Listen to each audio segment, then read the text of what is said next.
nggak sih kamu datang ke sekolah dengan semangat, tapi begitu pelajaran teori dimulai, tiba-tiba mata terasa berat, kepala mulai pusing, dan perlahan-lahan mengantuk, lagi-lagi mengantuk di kelas. Padahal guru sedang menjelaskan. Sebagai siswa SMK, kita lebih terbiasa bekerja dengan tangan, langsung praktik di bengkel atau mengutak-ngatik mesin. Tapi saat harus duduk diam mendengarkan teori, badan terasa lemas, otak terasa berat. Ini wajar, karena tubuh kita lebih aktif saat bergerak. Coba bayangkan, guru berbicara terus-menerus tanpa adanya tanya jawab. Siswa hanya mendengar tanpa adanya diskusi atau aktivitas. Lama-kelamaan otak kita berhenti bekerja aktif, dan akhirnya kantuk pun menyerang. Kadang kita merasa teori itu nggak penting, tapi sadarkah kita justru teori inilah yang menjadi dasar dari semua keterampilan yang kita kuasai di lapangan.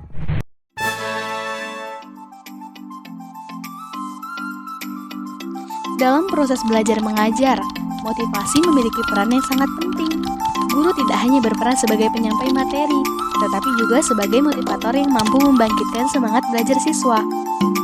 Ada berbagai strategi yang dapat diterapkan oleh guru agar siswa lebih termotivasi dalam belajar. Yang pertama, guru dapat menciptakan lingkungan belajar yang menyenangkan. Seperti apa sih lingkungan belajar yang menyenangkan itu? Ada baiknya sebelum mulai belajar, kita aktifkan tubuh dan otak. Bisa dengan ice breaking, senam otak, atau tepuk semangat. Cara ini bisa membantu aliran darah ke otak sehingga kita menjadi lebih segar. Ice breaking juga bisa dapat membantu untuk meningkatkan konsentrasi siswa. Karena cara ini bisa membuat mereka lebih aktif di kelas. Sehingga guru dapat menciptakan suasana belajar yang nyaman, interaktif, dan menyenangkan dengan menggunakan metode pembelajaran yang inovatif. Yang kedua, memberikan penghargaan dan apresiasi. Penghargaan seperti pujian, hadiah kecil, atau sertifikat penghargaan dapat meningkatkan motivasi siswa untuk terus belajar.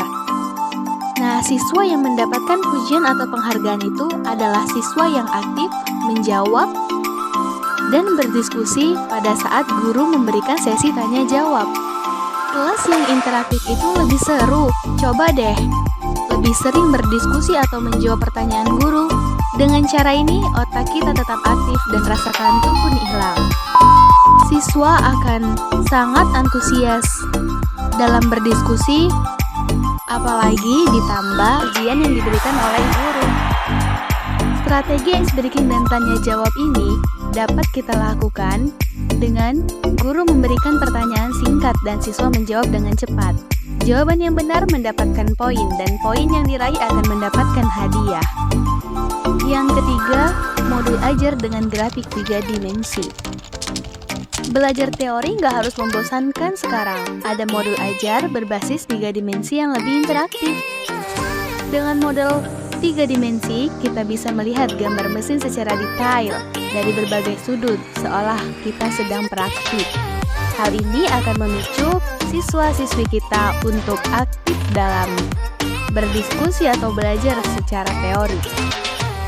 Nah, inilah yang dikatakan dengan menggunakan media pembelajaran yang menarik. Dan yang terakhir adalah menumbuhkan rasa percaya diri siswa. Guru perlu memberikan dorongan agar siswa merasa mampu dan percaya diri dalam belajar. Mendorong semangat dalam diri sendiri itu penting. Karena motivasi yang sesungguhnya itu adalah berasal dari semangat dalam diri kita sendiri. Coba tanya ke diri sendiri, kenapa aku ada di sini? Apa tujuan aku masuk SMK? Apakah aku ingin sukses di masa depan?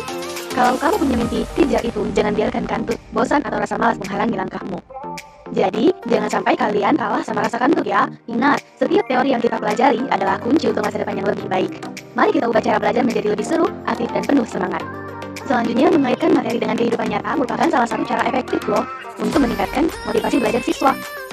Jika siswa melihat relevansi langsung dari apa yang mereka pelajari, mereka akan lebih tertarik dan termotivasi untuk memahami materi tersebut. Contoh, pada matematika dapat dijelaskan melalui perhitungan diskon saat berbelanja. Misalnya, jika sebuah baju awalnya harga 200.000, ada diskon 20% berapa harga yang harus dibayar. Nah, dari situ siswa akan mampu menerapkannya pelajaran yang diberikan di sekolah dengan kehidupan nyata di rumah.